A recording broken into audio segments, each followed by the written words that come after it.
स्वप्नात रंग भरताना भाग 63. लेखिका पिहू शिर्के. शब्दसखी. चला आता, दमला असाल तुम्ही. सगळ्यांनी आता झोपायला जा. शुभ्रा, रुहीला तुमच्या रूममध्ये घेऊन जाऊ.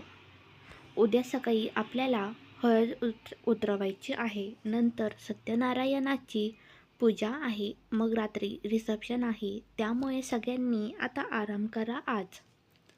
आई सगळ्यांना म्हणाल्या. हो बोलत साक्षी आणि शुभ्रा रुहीला त्यांच्यासोबत घेऊन गेल्या. सगळे आपापल्या रूममध्ये निघून गेले. लग्न आणि प्रवासामुळे सगळे थोडे का होईना दमलेच होते. त्यामुळे सगळेजण लवकरच झोपून गेले. आता पुढे. सकाळी लवकरच घरात लगबग सुरू झाली. आई आणि दोन्ही काकू किचनमध्ये नैवेद्य आणि प्रसादाचं बघत होत्या. साक्षी, रुही आणि शुभ्रा तिघीसुद्धा लवकरच उठल्या होत्या. साधी साडी घालून साक्षी आणि शुभ्रा रुहीला खाली घेऊन आल्या. तर शुभम आधीच खाली येऊन बसला होता. या दोघांना खाली आलेलं बघून काकू आणि आई त्यांच्याजवळ आल्या. आलात तुम्ही, बरं झालं लवकर आलात. परत पूजासुद्धा आहे 10 वाजता. चला बाहेर गार्डनमध्ये चला, आईजवळ येतच म्हणाल्या. सगळेजण बाहेर लॉनमध्ये आले तर तिथे आधीच सगळी तयारी करून ठेवलेली होती. मधोमध 2 पाट ठेवले होते. पाटाच्या चारी बाजूला कळशी ठेवून त्यांना दोरा बांधला होता. एका परातीमध्ये कुंकवाचं लाल पाणी करून ठेवलेलं होतं. त्याच्याच बाजूला छोटी सुपारी ठेवलेली दिसत होती. चला शुभम, रुही, आता दोघेजण पाटावर जाऊन बसा. लता काकू शुभम रुहीला म्हणाल्या. शुभम आणि रुही दोघेही एकसाथ पाटावर जाऊन बसले. शुभम, तू तुझ्या उजव्या हाताने रुहीच्या हातात बांधलेलं हळकुंड सोड.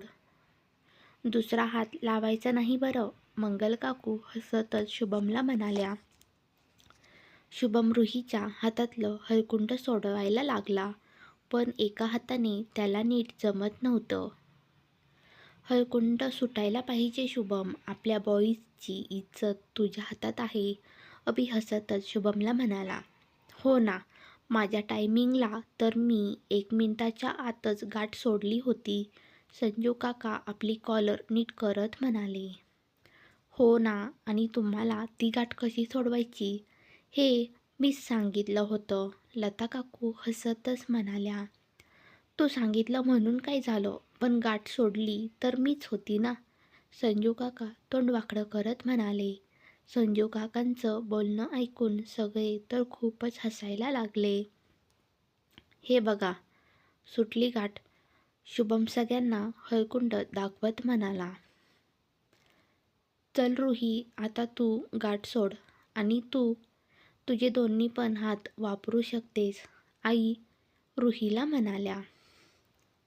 तिला का दोन्ही हाताने? मी एका हाताने सोडली ना, मग तिला का दोन्ही हाताने सोडवायला लावतीस? शुभम म्हणाला. नवऱ्याने एका हाताने आणि बायकोने दोन्ही हातांनी सोडवायची असते, अशी रीतच असती. त्यामुळे रुहीला दोन्ही हात वापरता येतील. मंगल काकू हसतच शुभमला म्हणाल्या. रुही, तू सोड हळकुंड, त्याच्या नादी लागू नकोस, आई रुहीला म्हणाल्या. रुहीने दोन्ही हातांनी लगेच शुभमच्या हातातलं हळकुंड सोडलं. रुहीने हळकुंड सोडलं तसं सगळ्यांनी तिच्यासाठी टाळ्या वाजवल्या. चला आता सुपारी खेळायची आहे. रुही, आधी तू दोन्ही हातांमध्ये सुपारी धरायची आणि शुभमनी तुझ्या हातातून सुपारी सोडवायची. मी तुला दाखवते सुपारी कशी धरायची ते, मग तू त्याची सुपारी तर. आणि शुभम, तू तिला अजिबात नख न मारता, चिमटा न काढता सुपारी सोडवायची. लता काकू या खेळाची माहिती देत म्हणाल्या. हे बघ, अशी सुपारी धरायची. घे आता तू सुपारी धर हातात आणि हो, 5 चान्समध्ये जो जास्त लवकर सुपारी सोडवेल तो या खेळाचा विनर. लता काकू म्हणाल्या. रुहीने सुपारी हातामध्ये धरली आणि शुभमने सुपारी एका हाताने सोडवायला लागला. पण रुहीने सुपारी चांगलीच घट्ट पकडून ठेवली होती. त्यामुळे शुभमला ती सुपारी लवकर काढता येत नव्हती. रुही, रुही, रुही, साक्षी आणि शुभ्रा रुहीला प्रोत्साहन देत होत्या. शुभम, शुभम, शुभम या दोघींचं बघून अभि आणि समीर दोघं शुभमला प्रोत्साहन द्यायला लागले. तुम्ही किती पण काही करा, जिंकणार तर आम्हीच, साक्षी अभिला म्हणाली. जिंकणार तर आम्हीच आहे, अभि तिला चिडवत म्हणाला. पण तुमच्या माणसाला अजून सुपारी सुटलीच नाही, मग तुम्ही कसे जिंकणार, शुभ्रा अभिला चिडवत म्हणाली. शुभमची धडपड बघून शेवटी रुहीने हात थोडासा सैल केला. तसं शुभमने सुपारी काढून घेतली. असं शुभमने 5 वेळा रुहीच्या हातातून सुपारी सोडवली. चल रुही, आता तुझा नंबर. आता तू सुपारी सोडवायची आणि शुभम तू फक्त 2 बोटांमध्ये सुपारी धरायची. आई, फक्त 2 बोटांमध्ये असं का? अभि, अरे बाबा असंच असतं. नवरा 2च बोटांमध्ये सुपारी धरतो आणि मुलगी 2 हातांमध्ये. मंगल काकू अभिला समजावत म्हणाल्या. त्यानंतर शुभमने 2 बोटांमध्ये सुपारी धरली. शुभमने सुद्धा आधी सुपारी घट्ट पकडून ठेवली होती. कितीही प्रयत्न करून रुहीला ती सोडवता येतच नव्हती. रुहीचा चेहरा बघून शुभमने मात्र सुपारी लवकरच सोडली. हे बघितलं, म्हटलं ना आम्ही जिंकणार, शुभ्रा आणि साक्षी अभिला चिडवत म्हणाल्या. ते आमच्या मेंबरने तुम्हाला जिंकून दिलं, नाही तर आम्हीच जिंकलो असतो. त्यामुळे तुम्ही आम्हाला थँक्यू म्हणायला पाहिजे, कारण आमच्यामुळे तुम्ही जिंकलात. समीर त्या दोघींना म्हणाला. काही पण, असं काही नाही. आमच्या रुहीने प्रयत्न करूनच सुपारी सोडली आहे, साक्षी म्हणाली. पण त्यांना सगळ्यांना माहीत होतं शुभमने मुद्दामून सुपारी सोडली आहे. भांडू नका आता, चला आता दुसरा खेळ खेळायचा आहे. कुंकवाच्या पाण्यातून तुम्हाला ही छोटी सुपारी शोधायची आहे. मी 5 वेळा सुपारी पाण्यामध्ये टाकणार. जो जास्त वेळा सुपारी शोधेल तो जिंकला, लता काकू म्हणाला. तर तुम्ही दोघे रेडी आहात ना? आता मी सुपारी पाण्यामध्ये टाकणार आहे. बोलतच लता काकूंनी कुंकवाच्या पाण्यामध्ये हात घातला आणि सुपारी पाण्यामध्ये टाकली. चला शोधा आता, लता काकू असं बोलताच शुभमने रुहीने लगेच पाण्यामध्ये हात घातला. शुभमच्या हाताला काहीतरी लागलं. तसं त्यांनी हातामध्ये पकडून ते बाहेर काढलं तर शुभमच्या हातामध्ये सुपारी आली होती. अरे वा, मस्त शुभम, हा डाव तू जिंकलास, लता काकू म्हणाल्या. मस्त सुरुवात केली आहे शुभम, तू आता हा खेळ तूच जिंकला पाहिजे.